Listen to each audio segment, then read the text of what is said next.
किसान और सांप। एक बार एक गांव में एक किसान था। किसान की सारी जमीन 3 सालों से पड़ रहे अकाल से सूख चुकी थी। सर्दियों में एक ठंडी शाम में किसान एक पेड़ के नीचे आराम कर रहा था।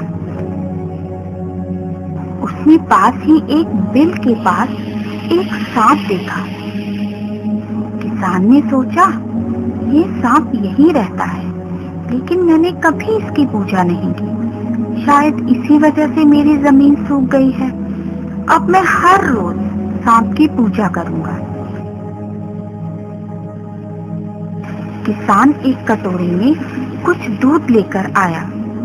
उसने उसे बिल के पास रख दिया और कहा, हे सर्प देवता, मैं नहीं जानता था कि तुम यहाँ रहते हो, इसलिए मैंने तुम्हारी पूजा कभी नहीं की। कृपया मुझे क्षमा कर दीजिए, लेकिन अब मैं हर रोज आपकी पूजा करूंगा। किसान ने सांप को दूध पेश किया और अगली सुबह उसे कटोरे में से चमकदार चीज मिली। ये सोने का एक सिक्का था। अब हर रोज किसान सांप को दूध पेश करता और एक सोने का सिक्का प्राप्त करता।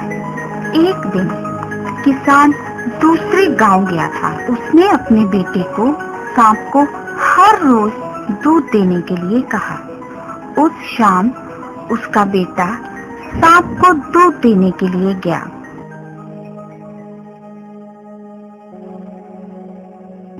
अगली सुबह उसने कटोरे में एक सोने का सिक्का देखा।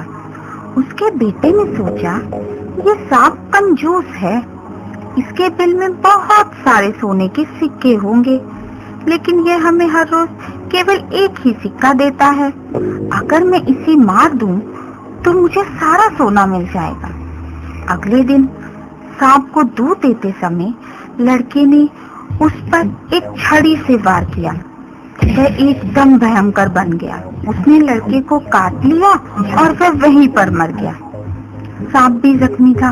वह धीरे धीरे अपने बिल में गया।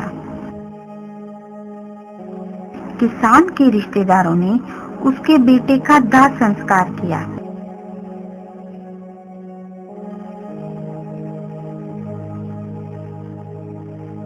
जब किसान लौटा, वह बहुत नाराज हुआ। उसे सांप पर गुस्सा आया।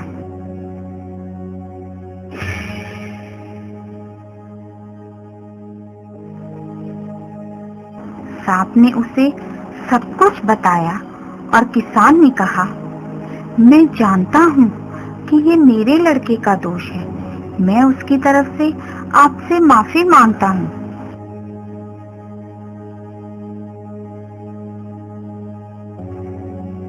किसान ने उसे कुछ दूध दिया और दोबारा कहा, कृपया मेरे बेटे को माफ कर दीजिए। सांप ने कहा, उन लकड़ियों के ढेर और मेरे सिर को देखो। ये ना तो तुम्हारे बेटे का दोष था और ना ही मेरा। स्थिति ही कुछ ऐसी थी। भाग्य के आगे हम सब असहाय हैं।